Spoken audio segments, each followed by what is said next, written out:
เจ้าไปตัดต้นไม้ต้นตอก็ได้ข่อยยอมรับเพราะว่าข่อยยอมเฮาบ่เป็นหนังสือก่อนมัน โดยเขาเจ้าแล้วก็ตัวกอบ่ไงก็บ่เป็นถ้าสิตัวว่าจบอันน่ะม.1ม.7ม.8นี่บ่ได้นะ บ่ได้เนาะ ไปเพิ่นสูตรมาให้เจ้าสิเอาไปได้น่ะรถลังเข้าเชี่ยว สำคัญคือบ่มีสิ่งสิให้ไปบ่ซะ เพราะว่าจะมีเอากับต้อนลูกต้อนหลานแน่เนาะ โดยเฮาไปบัดไปซื่อๆเพราะว่าไปแต่ลักมองบัดไปซื่อๆไปเว้าไปจาแนวผักแนวต้นบ่มีมันอดอยากอายบางเทื่อก็ได้แม่นบ่ล่ะเนาะ คือข่อยกันเลย อ่า มันเกือไปเป่านั่นนี่ คือเข้าไปหาเขาบัดโอ้ยเพิ่นมาช่วยเหลือแล้วเพราะว่าไปขอกินขนมน้ำเพิ่นแหน่ไปกินมาม่าน้ำเพิ่นแหน่บัดมันบ่มีมันก็จังไดอยู่นะพี่น้องเอ้ย เพิ่นคุยไปได้เนาะ โดยเลยว่าโอ้ยอยู่เฮือนบัดนี่ก่อนบ่ทำใจก่อนแต่เช้าเฮ็ดบ่ก็บ่ได้เช้าดอกพี่น้องเอ้ยกับมีโอกาสก็ไป ตอนยามนั้นเฮาปลาเล็กปลาโลกมาย้อนหยังก็สิได้ย้อนแบบว่า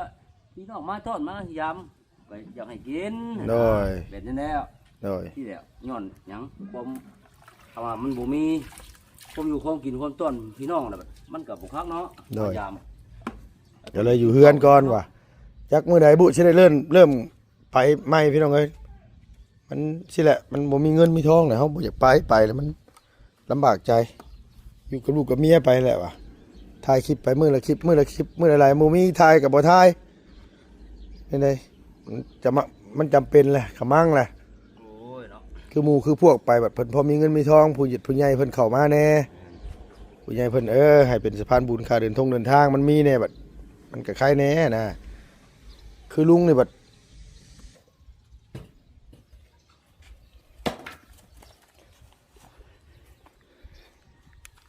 เนียนกริบเลยพี่น้องเอ้ยโถ่สีมือนี่ยังบ่เคยตกจักเทื่ออยู่ มื้อบ่ โดยยังบ่เคยแบบว่า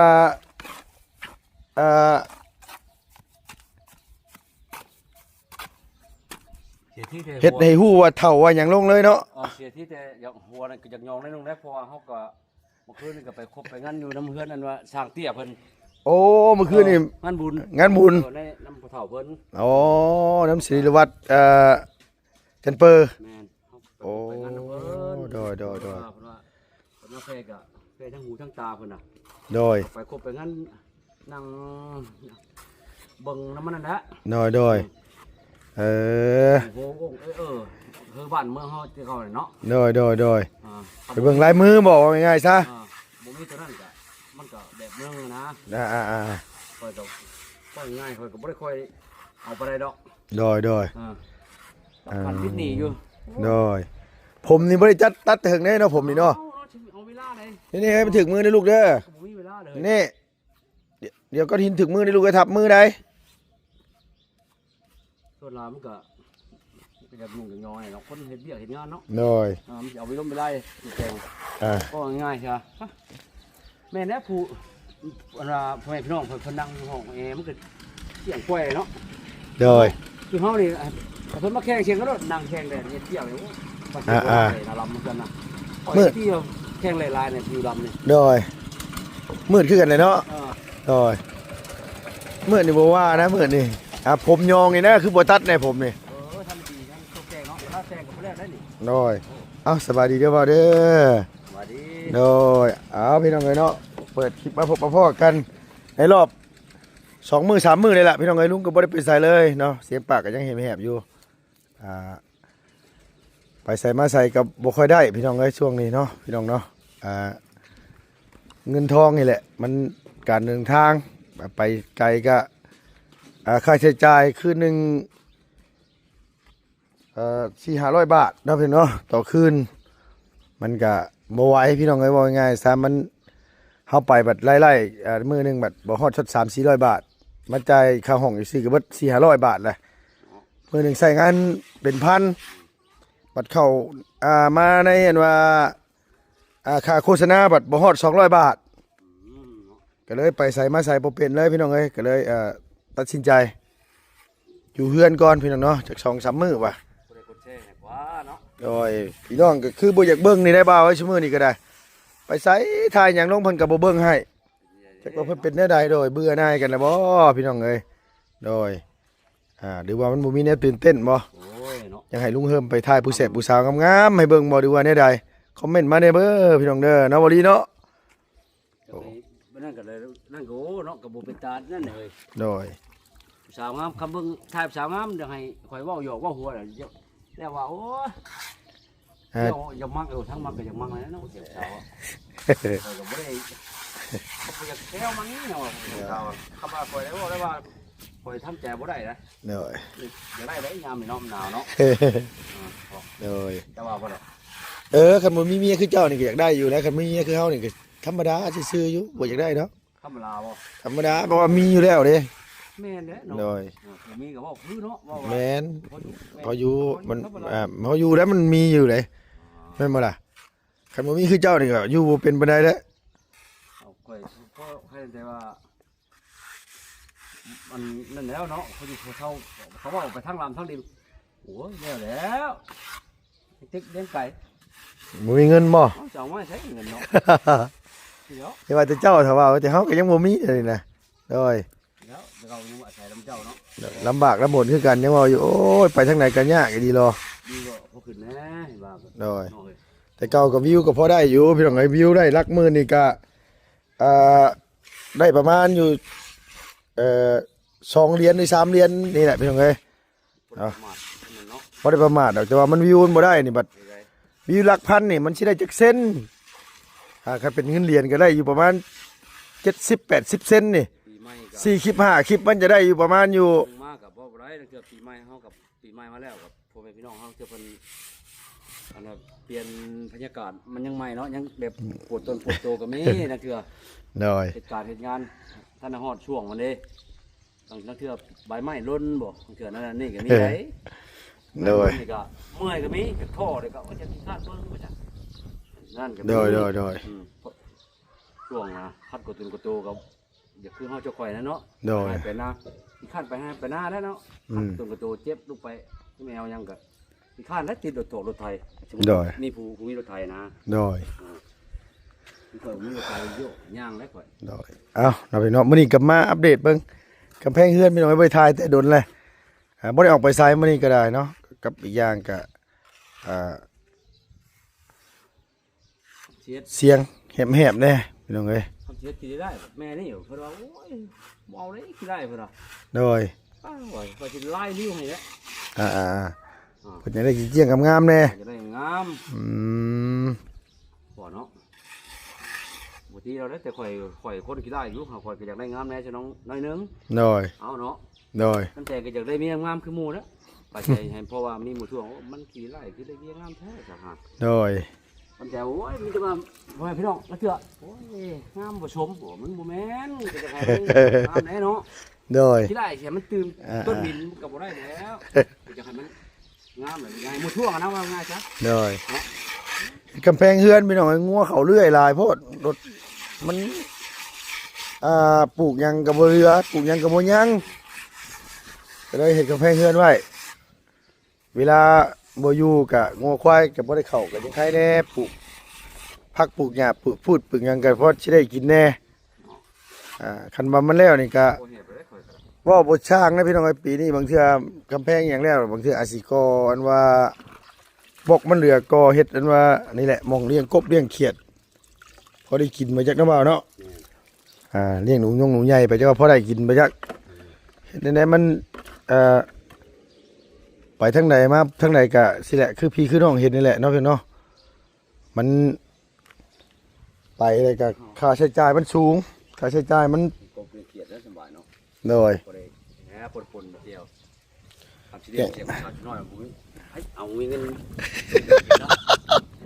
โอ้ อ๋อเรียกผู้ใหญ่ประชาชนหน่อยมันยากกว่าเนาะว่าเนาะ โอ้ โดย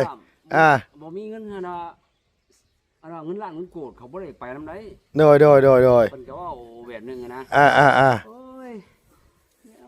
บ่ไปนั่นบ่รอบ่ได้เพิ่นก็ว่าไปดอก โดย เอามีเงินสิหลายในอยู่ โดย บ่รอบ่รอได้ โดย ปล่อยลุงส่งกระเครื่องมาถึงเล่นตามหลังไปแล้วเนาะก็จะว่าอยู่นะ โดย เอาดิ อีหลีเลยพี่น้องเอ้ยไปแล้วเฮาไปเนี่ยไปทางไกลเลยมันไล่ๆมันบ่หลายนี่มันอยากท้อได้พี่น้องเอ้ยบ่อยากเฮ็ดหยังเลยคือลุงนี่แหละเว้าจากใจเลยลุงวิวบ่ขึ้นแล้วมันอยากท้อคนน่ะท้ออีหลีเปล่าเอ้ย แม่บ่เจ้าแล้ว เอ้าแม่นบ่ล่ะ อืม คือเฮ็ดหยังก็ตามพี่น้องมันต้องอาศัยคนเบิ่งอาศัยต่างคนต่างอาศัยกันสินะอันนี้เราเฮาลงไปแล้วเพิ่นบ่เบิ่งเฮาก็อุกคือกัน แม่น แม่นบ่ล่ะ อ่า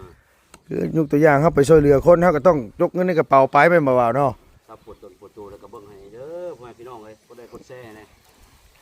บางเทื่อไปบัด แม่น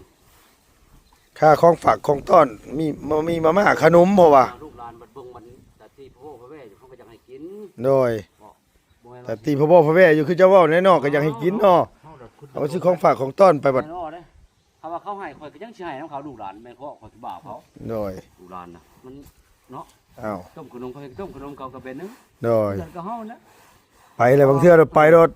เล่นมาใช่แซวบัดโอ้ยเงินในกระเป๋าบัดบ่หลายนะบ่าวบางเทื่อก็ มันคำโบราณเขาก็อยากพ่อคือกันเด้ บางคนว่าเงินบ่หลายคืออยากเป็นไปช่วยเหลือคนเอาเนาะก็อยากให้เพิ่นผู้ใหญ่เพิ่นเห็นแหละเพิ่นอยากชดอยากซอยนี่แหละเนาะ แม่น เฮาก็เป็นได้สะพานบุญเฮาก็บ่ได้ว่ามาเฮาเงินหลายว่ะ แม่น แม่นบ่ล่ะคันว่าเพิ่นฝากมาไปเป็นสะพานบุญไปแจกข้าวแจกน้ำแจกนั่นแจกนี่เฮาก็ไปเป็นให้เพิ่นได้แม่นบ่ว่าเนาะพี่น้องบางคนเพิ่นบ่เข้าใจหรือว่าเพิ่นคิดบ่ได้หรือว่าใดๆก็บ่ฮู้นะเงินบ่หลายคืออยากไปเป็นบ่ว่าเอาโอ้ยก็คือพี่น้องเห็นนั่นแหละคนเฮาบอกง่ายว่าเฮาเฮ็ด YouTube นี่เฮาเป็นสะพานบุญนี่ก็หาเลี้ยงครอบเลี้ยงครัวเอารายได้จากโฆษณาค่าปันผลเพิ่น เฮ็ดให้ คือข่อยคือกันเด้กูเป็นได้แชร์ชื่อว่าจะไปที่การเฮ็ดงานกล้องแกล้งขโมยเอา โดย เป็นก็สิบ่ได้บ่ปะย่อกระสอบกระเฉดเมียนทำความสะอาดให้หมู่เนาะ โดย เอาไว้นั่น โดย นี่ว่าเพิ่นบ่เอาโหยบ่เอาเขาก็อยากไปเบิ่งอันนั้นเนาะ โดย เทื่อเพิ่นว่าเอ้ยอันเจ้านี่ หยุกนั่นเด้หนุกนี่เด้เนาะ เจ้าไปตัดต้นไม้ต้นตอก็ได้ข่อยยอมรับเพราะว่าข่อยยอมเฮาบ่เป็นหนังสือก่อนมัน โดย เขาเจ้าแล้วก็ตัวกอบ่ไงก็บ่เป็นถ้าสิตัวว่าจบอันน่ะ ม มหนึ่งมเจ็ดมแปดนี่บ่ได้นะ บ่ได้เนาะ ไปเพิ่นสูตรมาให้ เจ้าสิเอาไปได้น่ะรถลังเขาเชี่ยวโดย บัดเบิ่งไปอยู่อันว่าไปเฮ็ดงานอยู่อยู่ตลิ่งชันน่ะ โดย รถเขาเงี้ยเขาว่าอันนั้นคนโลน่ะ โดย เช้าข่อยก็ใส่ชุดเต็มชุดเนาะ โดย ใส่ชุดโลพอแล้ว โดย ใส่หมวกแงบข้างในได้ลึกสิรถไปตอนเช้ามาเขาแก่มาว่า โดย โอ้ไอ้ นี่ว่าดีแล้วรถไม่เข้าเลยคืนนี่วะโอ้เขาลำคันนะว่าทำประเทศโอ้เป็นร้อยเห็นแล้วเคยจดบ่เป็นเนาะมันอยู่จังหวัดนี่เลย โดย มาแต่สายใต้ไม่ โดย ข่อยกันบ่จักคนเฮ็ดกว่ามากข่อยก็ขีดนี่สิเนาะขีดเนี่ยคือขีดยาวแม่นแล้วแต่ว่าผู้คนลาวคือกันกับเพิ่นว่าคล้ายเฮ็ดบ่เป็นนั่นขีดแม่นเด้อเขาว่า โดย ก็คิดค่อยก็ได้ก็สายหัวไว้แล้วเพิ่นก็ โดย เนาะแต่ว่าบ่เป็นนะแต่ว่า โดย เป็นไดเนาะ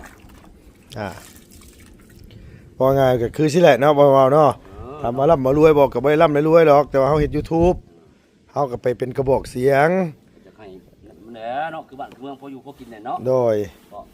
ว่าไงซาพี่น้องเอ้ยสิแหละมันคือมาตกปี2ปีปลาย2ปีมานี่นะบอกไว้เลยว่าเงิน YouTube นี่บ่เคยพอใช้เดือนชนเดือนจักเทื่อพี่น้องเอ้ยเพราะว่ามันได้น้อยดี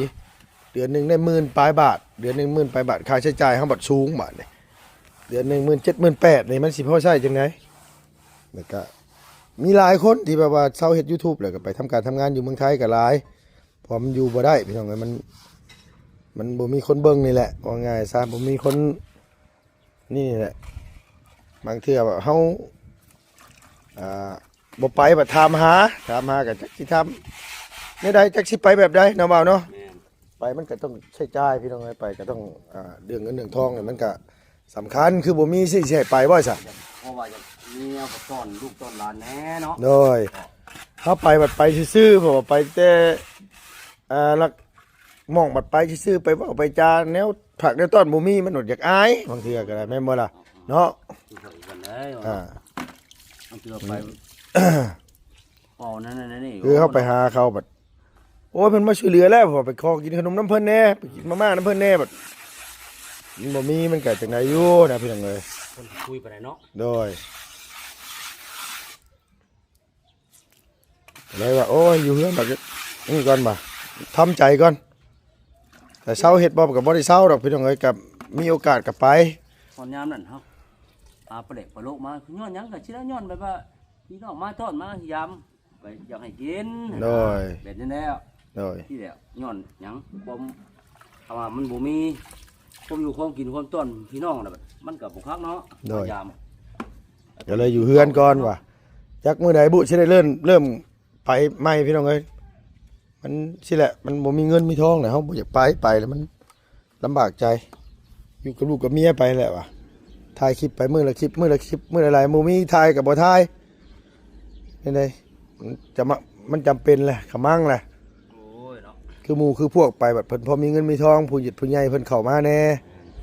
ผู้ใหญ่เพิ่นให้เป็นสะพานบุญค่าเดินทางมันมีแน่บัด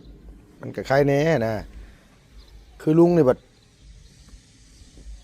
ผู้ใหญ่ก็บ่ได้มีแต่พี่น้องเอ้ยบ่ได้มีพอฮักไม่ฮักคือหมู่คือพวกเพิ่นอ้ายก็แทบจะว่าบ่มีเพิ่นแหละ ไอ้ไงจะดีเฮาก็อยู่ดีมีแฮงอยู่บ่เนาะ เดี๋ยวอ้ายเราอยู่ดีมีแฮงอยู่แต่ว่าลุงน่ะบ่ได้โทรไปเด่นไปแอนน้ำลาวหรอกเพราะว่าเฮาก็นี่อยู่ ที่แหละ มีแต่อ้ายเราผู้เดียวแล้วที่เข้ามาใช้เวียกใช้งานก็มีแต่อ้ายที่เฮ็ดเฮือนเขาสมอนแล้วก็เสาค้ำนี่แหละอันมาซื้อสังกะสีให้น้องกึนี้กับรุ่นให้รุ่นหน้าให้เขาน้องกึอันแหละอ้ายผู้นี้แหละเพิ่นสดเพิ่นซอยตลอดก็กันมาบ่มีอ้ายแล้วนี่ก็แล้วเบิดแล้ว แล้วก็ได้ โดยเพราะว่าพอหักไม่หักคือหมู่คือพวกนี่บ่ได้มีจักคนนะเด้บ่ได้มีไผเลยย้อนคำปากคำเว้าบ่หวานนี่บ่หรือว่าที่ไหนบ่ดีเลย เนาะนี่แหละจังคิดว่าข่อยก็ยังเว้าอยู่บ่รอพ่อบ่รวยจบบ่ว่าละว่าเนาะก็สิจัดแต่ว่ารอว่าหยัง เดี๋ยวบางเทื่อคำเว้าคำจาบ่ถึกปากถึงหูเพิ่นก็สิบ่มัก สิบ่รอซาบ่รอโอ้อย่าเฝ้าเบิ่งไกลเลยเนาะเบิ่งไปนานๆเบิ่งไปเรื่อยๆ โดย ก็บ่ได้ว่าคือนั่นอยากท่อบ่ได้ดอกให้ได้มัน สิได้เนาะไปกัน ขมังสิบ่า มึงแน่นะคือเกิดบ่ได้นี่ เกือบนี่ก็ข่อยอันว่า ญาติถือกับแม่ทำได้นี่แม่แล้วญาติถือ ข่อยเอาให้ตะกี้เพิ่นจักแล้วกันนี่บ่ เอาโอ้ ขาดแล้ว ขาดคู่หนึงน่ะ แล้วนี่ว่าสิได้ไปบุญหมดแล้วสิถือไปเป้าแล้วเวลาดินนังเลยคือมาออกมาชกมาเลย อันนั้นมันบ่ได้ไปนั่นบ่ได้บ่าวให้เพิ่นน่ะ เอ้า เพิ่นว่าเจตนารักได้แบบนั้นบ่คักปานใด เพราะ เพิ่น ว่า น่ะ ของข่อยเขาเอาแล้ว ฮะ ของข่อยน่ะเขาเอาเลยนะ เอาก็สร้างเขาแล้วเฮาสิไปเอาของคนอื่นคืนก็บ่ได้อีกแล้วบ่ นี่แล้วเพิ่นเอาว่า ถูกตัวเองซ้ำ บ่ได้ไปช้ำปั๊มแต่ยังคิดช้ำบ่นี่แล้วอย่าว่า โดย ข่อยบ่ได้ว่าเอาชื่อ โดย ข่อยไปย่างมา ยังว่าอยู่ลงไห้ลงนาปีนี้จักเสร็จได้ใดยังว่าอยู่ดิโอ้ยเงินงอปั้นก็แทบจะบ่มีเลยพี่น้องเอ้ยเนาะออกมาใช้จะขายรถขายล่างก็จนสิบ่เหลือหยังเลยมันสิได้รถใหม่บ่มันสิได้หยังไหมแบบนี้ว่าเว้ยต่อไปมันก็สิได้ขี้เกียจก็บ่มีซ้ำเกียจกันไม่ดูไม่แดงก็เบิดเลย บ่นั่นดอกแต่ว่าพอเรารถง่ายกับเห็นเพิ่นเห็นตู้ซ่อนขี้ไปขี้ตีมันไงลูกจักสิข่อยจักสิบังคับไปได้ โดย ข่อยจะมันเหยียบใกล้เหยียบยังพวกสิแบบนี่ข่อยจะกำบามันเที่ยงข่อยเบิ่งตีมันได้ยังไงข่อยจะมันเหยียบข่อยมันอันนี้ข่อยเอาหักชาไปบ่ทับเบิ่งนะ โดย จังใครเนาะ โดย เวลามันแล่นมาจ่อยข่อยยังมันข่อยยังมันต่ำกันนะ โดย ว่าง่ายโอ้ยไหวแล้ว โดยตัดเด้อผมเด้อรู้สึกว่ามันฟูๆเด้อเดี๋ยวนี้นะ เพราะว่าอันนี้ก็เนาะก็เกิดเบิ่งแหน่ปูนน่ะใบลูก โดยปูนกัดบ่ มันเหนียว อ๋อ ไอ้ปูน โดยถึงไอ้ปูนไอ้ให้ไอ้ทรายเนาะ โดยนี่น่ะ อ่ะ นี่ข่อยนะ งามไม่ได้เกี้ยงอะไรพี่น้องสีมือยังบ่ตกอยู่ ห่อลายใหญ่ห่างสิเด้อนี่ห่อลายก็ยังบ่ได้ปัดนี่ปัดก่อนเด้อบ่อน โอ้โดย มันก็ มันต้องปัดน้ำบ่ มันก็จะเฮ็ดอย่างนี้แหละจังหน่อยเนาะ โดย เพราะว่า เอา ตัวนี้ฉันได้แต่งบ่เสาร์นี่มีน่ะ ยังแล้วขึ้นมาได้สิเนาะ เออ ขึ้นไปแล้ว โอ้เกียงมาเล่นเด้อเนาะคักเอ้ยเพิ่นน่ะเป็นจังไง เอาพอในยามเนี่ยมันเสานี่แหละเรียบมันนี่เฮา ได้ ไปว่ามันก็น้ำ โดย มันก็ดูดีเนาะ โดย อัน อ่า สมมุติว่าเฮาก็สิได้ก็จะได้เมียงามคือว่านี่เนาะ โดย เพราะว่าไปทั้งนั้นทั้งนี้ก็โอ้เมียมันทดเกียได้ฉันได้เมียงามจ้ะเขาบอกได้เนาะเจ้าว่าเขาทั่ว แม่นท่วงอยู่ อ้าวนี่เลย โดย ได้ไปเติมกับกีฬาเยอะมันก็ไปพวกนี้เลยเอามูท่วงเลยเขาก็บ่อยากไปเลยกับเมีย บ่เป็นไดเด้อเนาะ เอาเนาะ โดย เนาะไล่มันนี่แต่คนเนาะ ยังอยากได้อยู่บ่ ว้ายจังหวัดไทย เออน้องหัวว่าเอาอันหาผัวให้ดีกว่าไทยบ้านโคกใหญ่นี่แล้วอ่ะ ไผน่ะ ไอ้หัวคนบ้านเก่งทองอยู่เมืองเพชรโปนพุ่นน้องมันน่ารักได้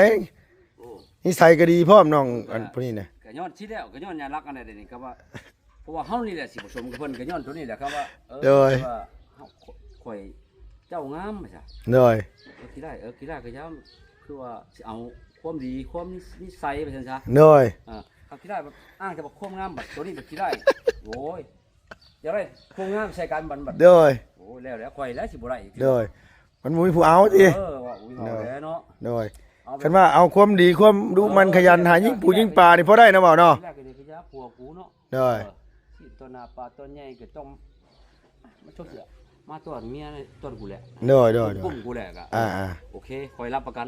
โดย น้ำใจในไปนั่งคำบอกอายคนเขาจะอุ้มแบบแต่ละมือ โดยเว้าดีเด้อเนาะ เอาดี โดย โอ้จริง หายิ่งปลาได้ไปบ่แรงนี่ไปว่าบ่ดีปะ แนวมันเนาะ โดยไปบุญไปศีลมันเปลืองเงินเปลืองทองไปเฮ็ดหยังอย่ามันบ่กุมลูกกุมเมียนี่ไปหายิ่งปืนยิ่งปลาไปพูดหยังเปล่าบ่ แม่นะไป อ่ะ ก็ได้กินเนาะ เอาอีหลีเลย ทำเงินได้ช่วงนี้ก็โอ้ย เว้าอีหลีเลยเฮาเว้าจากใจเลยพี่น้องเอ้ยดุ้งนี่เงินที่กระเป๋าติดกระเป๋านี่เบิ่งสิให้เบิ่งอยู่ไสล่ะโอ้ยบ่ได้อยู่กระเป๋านี่ซ้ำที่ว่าข่อยให้เจ้าว่านี่เท่าไหร่นะ70,000เนาะ70,000นั่นเจ้าหรือเจ้าฮู้ว่าข่อยจงไว้นำกระเป๋าข่อยเท่าไหร่9,000กีบ โอ้ยเพิ่นก็ว่าอย่าบอกว่าหมู่10,000นี่ว่าสิบอกสิได้ จงไว้ติดกระเป๋า9,000กีบบ่าวเพราะหยังเป็นหยังเฮาจังจงเฮาบ่อยากให้มันเบิดคักเบิดแน่เบิดเคาะขอดกระเป๋าเฮาอะนะเฮาก็เลยจงไว้ติดกระเป๋าไว้เพราะว่ามาแต่ข้างนอกเมื่อวานนี่พี่น้องเอ้ยกับอันนี้เฮ็ดโถเฮ็ดทางนี่ก็คือกันนะข่อยก็ยังค้าคออยู่นี่กับ โดย เฮ็ดได้ซะเอามาบ่ได้ปีนี้ก็ปีหน้าพุ่นแหละข่อยก็สิได้ออกคือแห้งเฮ็ดให้เฮ็ดนานี่แหละเพราะได้เขาย้อนนำคือเขาไปได้ซะ ยินบ่ไล่เพิ่นโทรมาลงมาแม่ลุงเฮิมมาแม่ว่าซั่นว่ามาอันแบบบ้านอันทางบ้านน้องน้อยน้อง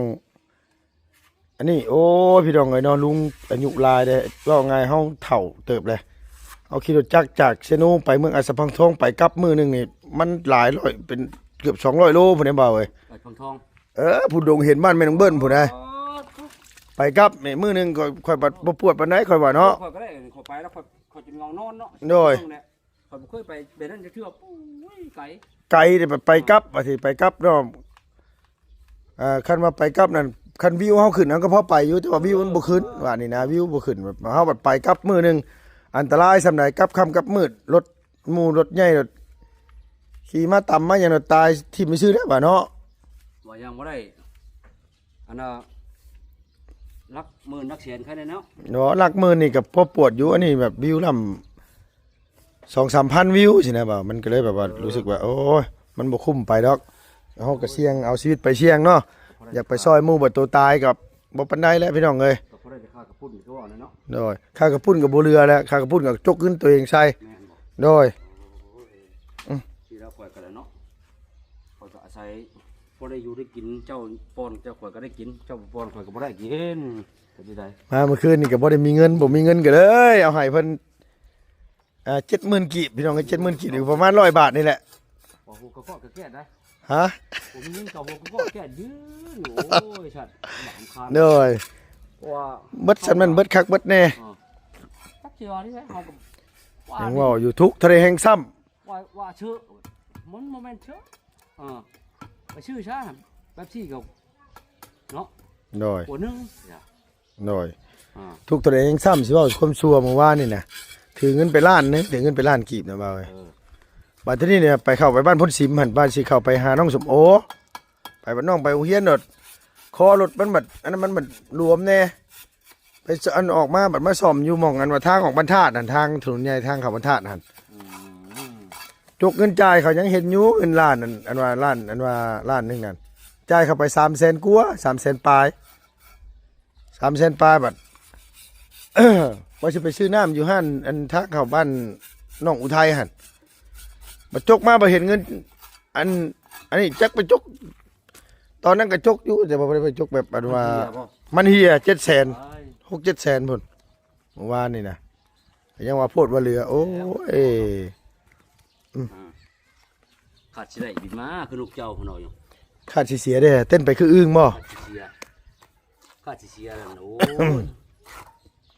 นี่แหละอย่างหังอย่างมีน่ะมันยาก หน่อย หังมีเนี่ยยาก หน่อยคันอยากทุกข์ด้วยซะ จะทุกข์นั่นก็บ่ยากแล้วจะทุกข์ อันนี้มันก็ทุกข์ด้วยติ ถ้าจะทุกข์อย่างยากนั้นได้เฮ็ดได้มื้อใดนาทีเดียวก็ได้ หน่อย ตีพวดไม้พวดตอกตีไม้ตีตอกคือโอ้ตีเฮ็ดบุ้มบ้อมอะไรกันว่าพี่น้องอยู่ป้ายน้องเขาก็แจ้งตำรวจมาจับเอาไปเข้าคุกก็ทุกได้น่ะทุก หน่อย ทุกอย่างทุกหัวใจตัวเองกันแล้ว หน่อย เขาจะเฮ็ดแบบเฮ็ดใช่ในน่ะขึ้นสร้างความเดือดร้อนน้ำบ้านน้ำเมืองทุกอย่างนะ หน่อยบ่ไหวเนาะตัวเนาะ ไม่บ่ไรน่ะ หน่อย ทำไม่ได้มันได้นั่นอันอย่างห้างแล้วโอ้ย เฮ็ดชุดแต่เฮ็ดบัดที ชุดเฮ็ดสิแล้วกาภาพอยู่งามอยู่ ตากแดดเดือนที่เรียน3เดือน4ที่เปล่าแดดส่องตาหน้าเหลือบมาบอยู่ที่เปล่าเนาะ จะเป็นว่านนี่น่ะที่นี่นั่งว่านนี่ โดย เฮ็ดเลยเนาะ ชูเนาะ มันเร็ว โดยอันนี้เพิ่นก็ต่างเม็ดซอยได้พี่น้องจักสิจ้างจักสิให้เท่าใดแล้วแต่มีแล้วแต่หาได้ว่าซั่นว่าโอ้ย บ่แม่นว่าเฮาแบบโถ่ขี้ข้านเฮ็ดเวียกเฮ็ดงานมันก็บ่แม่นนะเฮาก็ชุดแต่พยายามแต่จะหาจะเฮ็ด โดย มันหาแบบว่าเฮาบ่มีทุนมีฮ้อนเนาะ เอายังเห็นเนาะเปล่าเนาะหน้ากระลำทงนี่เนาะ สิค้าขายง่ายมื้อหยังก็ไปว่าง่ายมามีทุนมีฮ้อนนี่ก็พออยู่พอกินอยู่เลย โดย ความเฮานั่นมีผู้ลงทุนลงฮ้อนเฮาจะเฮ็ดหยังก็ได้ค้าขายง่ายมื้อหยังก็สิพอได้อยู่ปล่อย โดย มันอยู่ในพวกปากของบ้องของเฮาเนี่ย อืม คล้ายๆมันพริกเฮาก็บ่ได้อายเนาะไอ้ตัวตัวเราชื่อพริกพายซอยแน่จ้ะหั่น โดย ก็บ่ได้กิน หมักพริกหมักพายปลูกได้กับหมักทั่วหมักแตงเนาะ อ้าวขายนี่ขายจ้ะขายทำขายแบบซื้อเนี่ยทางนี้แบบเบิดแล้ว เออ เนาะร้าน โดย ที่สร้างหาแสน ฮะ เรียกว่าการเมืองกับบ่จักจุก โดยมันสิเอาหยังที่มาใส่ให้เก็บให้กลับเนาะเปล่าเนาะ แม่น โดยโอเคสบายสบายดีป้าน้องพี่น้องป้าลุงแน่ ไปดีเด้ออยู่ โดย อยู่คน เบิ่งให้แน่เนาะเปล่าเนาะ เบิ่งให้แน่โอ้ยสิได้โหยงโหยองสิได้นะ โดย นี่แหละก็สิได้ตัดผมนำเบิร์นนี่ วันอังคารบ่ ปูนก็ วันอาทิตย์เนาะ มันเสาร์เนาะ มื้อนี้วันเสาร์วันอาทิตย์ปืนมันแม่แน่ตัด วันอาทิตย์มุจมเมืองงาม โดย สิตัดผมเบิ่งก็ยังว่าพ่อแม่พี่น้องเฮาบ่เบิ่งบ่แย่งบ่ก็ ได้ ได้แซ่โอ้ ให้เวทน่ะตัดให้ ฮะ ให้เวทน่ะตัดให้ไปบ่ยิงป่าบ่แรงไปบ่ ไปอยู่ ไปบ่ ไปอยู่ ไปคันมาไปก็จังว่ากันอีกเทื่อนึงเนาะ แม่น โดยเห็นว่าคำมาแบบเปลี่ยนใจผมว่านี่แหละพี่น้องเอ้ยจ้างเพิ่นมาเฮ็ดกำแพงเฮือนหาเพิ่นมาเฮ็ดกำแพงเฮือนต่างจ้างต่างวานซอยเหลือกันเนาะพี่น้องอันนี้ก็เฮ็ดให้มันแล้วมันทั่วหรอกพี่น้องเอ้ยเพราะว่าเฮาก็หลายฟ้าหลายปีแล้วงัวควายปลูกหยังไว้ก็บ่เดือบ่หยังพี่น้องเอ้ยก็เลยให้เพิ่นมาซอยเฮ็ดให้นั่นว่าอันนี้ให้มันจังกันงัวกันควายอะไรแน่โมเมนต์ยังดอกพี่น้องเนาะกันว่ามันบ่เฮ็ดบัดงัวควายเข้ามาบัดปลูกหยังไว้กับบ่เรือกำแพงเฮือนพี่น้องเอ้ยซื้อปูนซื้อบล็อกมาบล็อกก็ซื้อแต่ปีกายนี่แหละปูนก็ซื้อมากระสอบหนึงก็แสนปลายพุ่นสนุกมื้อนี่ก็ได้ มาเดินเฮือนเดินซานก็หกแน่ว่าเฮ็ดเฮือนกำแพงเฮือนแล้วก็สิเก็บเอาไม่เอาตอกออกสิหาแนวมาปลูกไว้นะพี่น้องแล้วก็สิหาแนวมา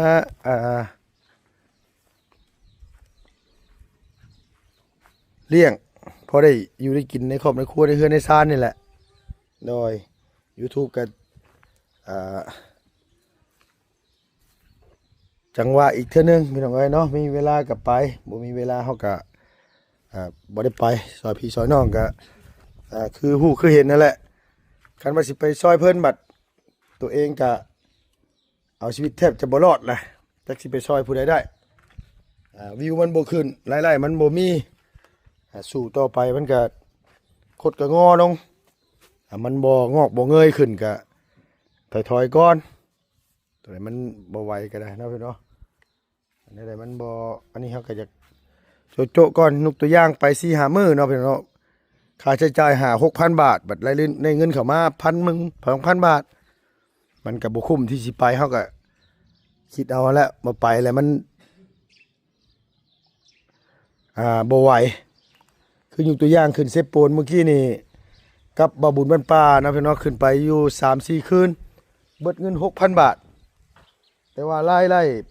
แบ่งผล YouTube ให้บัดได้เงิน6,700นึง